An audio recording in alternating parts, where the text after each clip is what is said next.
Okay, so we are going to start with Unit 5, Lesson 2.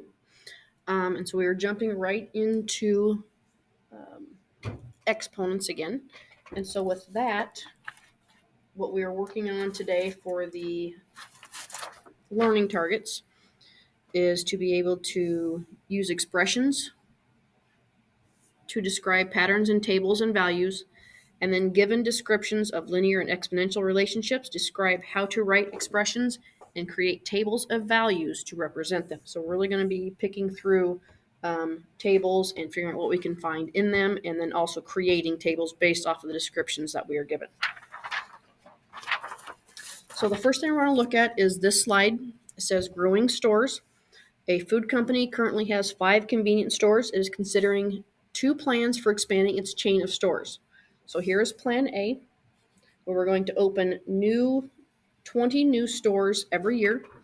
And it says use technology. For our technology, that just means we're using a calculator. So make sure everybody has a calculator. So we're going to use our technology, our calculator, to complete this table. So based on the number of stores, we started off with 5. We went to 25. So if we're adding 20 new stores every year, we are adding 20 every year. So go ahead and pause the video and then complete this table based off of that.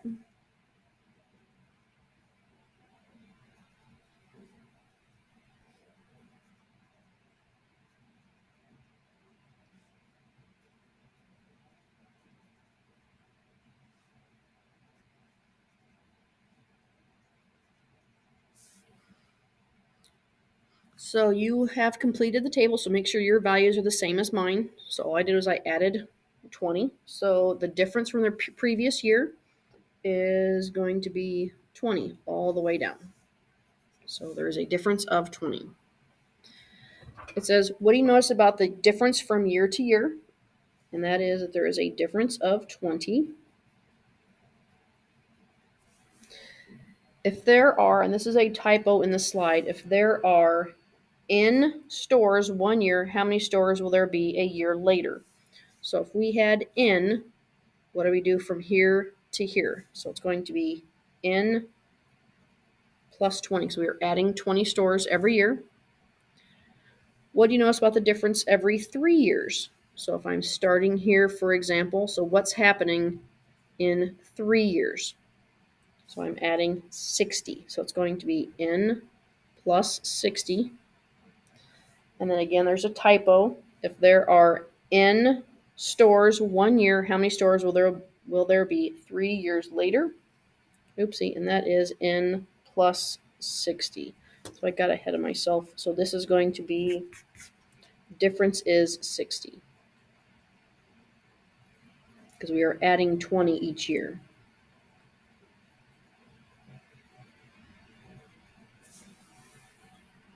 Okay, moving on to Plan B.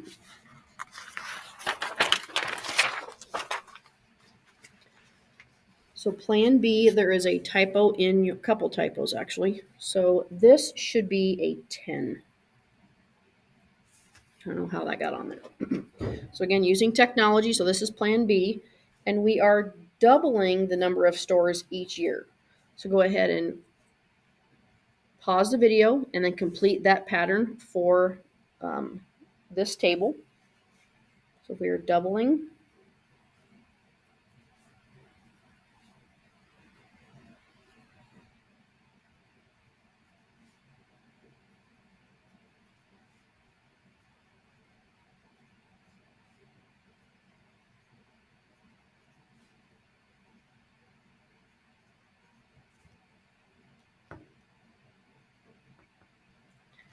and there's also a typo in the table. So it should be go ahead and put a line between the word difference from and previous year.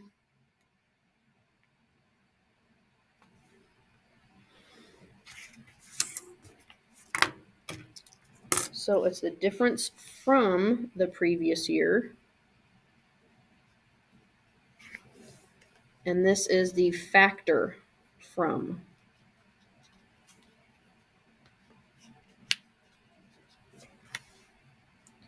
So the difference from the previous year and a factor from the previous year.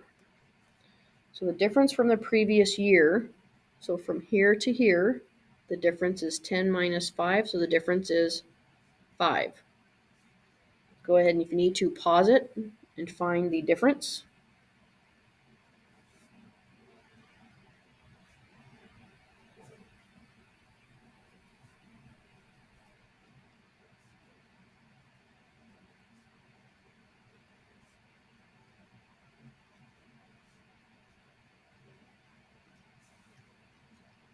Okay, so you should have those values for the difference. And then the factor from the previous year, because we are doubling it, we're looking at the factor. So generally when you try to do this, so if I'm looking from 10, I went from 5 to 10. So if I do 10 divided by 5, that gives me a factor of 2. And that is going to be the factor all the way down. So 40 used to be 20. So I doubled it every single year. So if we answer these questions, what do you notice about the difference from year to year? And I'm just going to put here that it grows from row to row.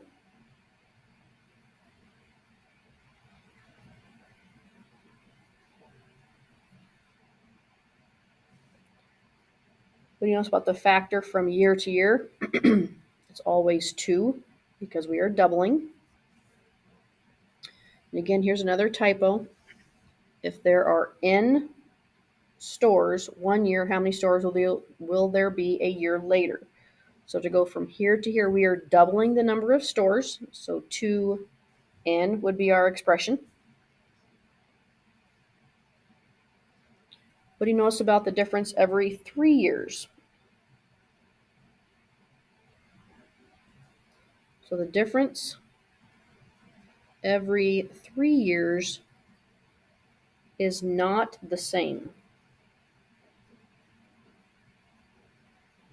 So if I'm at 2 and I go to 5, there's a difference of 140. If I'm at 6 and I go to 9, that is definitely a lot more than 140. So it is not the same every 3 years.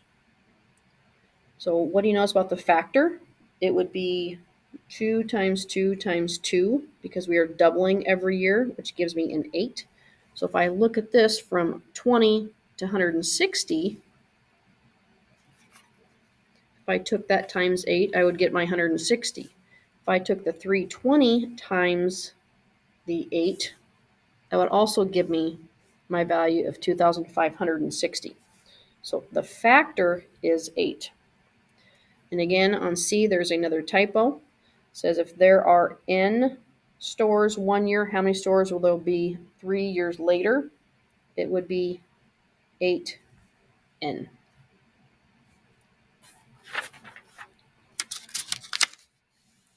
So on the next slide, here are verbal descriptions of 2 situations followed by tables and expressions that could help to answer one of the questions in the situation. So situation 1 is a person has 80 followers on social media. The number of followers triple each year. How many followers will she have after 4 years? Situation 2, it says a tank contains 80 gallons of water and is getting filled at a rate of 3 gallons per minute. How many gallons of water will be in the tank after 4 minutes? So each one of these, there are 6 different representations that either represents situation 1 or situation 2. Let's go ahead and pause the video, see if you can figure out which one goes to which situation. So this would be situation 1. This would be situation 1. This would be situation 2. Situation 2, 2, and a 1. So if you need to, go ahead and pause and have some discussion either with the group or with classmates.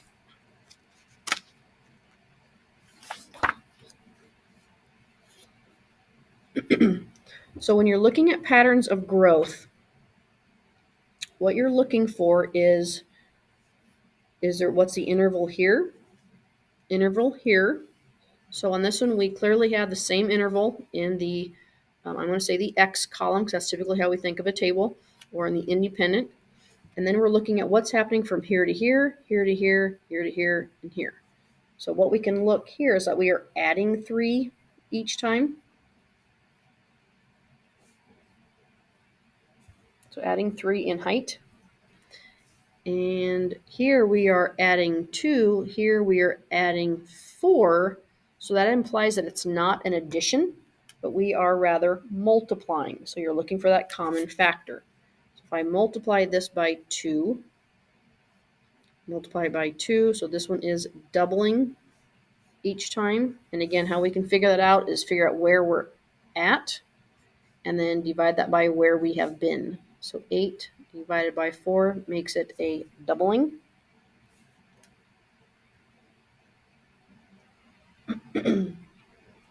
So which expression can we write to find the height of the water after 10 minutes? So the height of the water after 10 minutes would be 50 plus 10 times 3. And then what expression can we write to find the number of possible outcomes for 7 coins? Is going to be 2 to the 7th.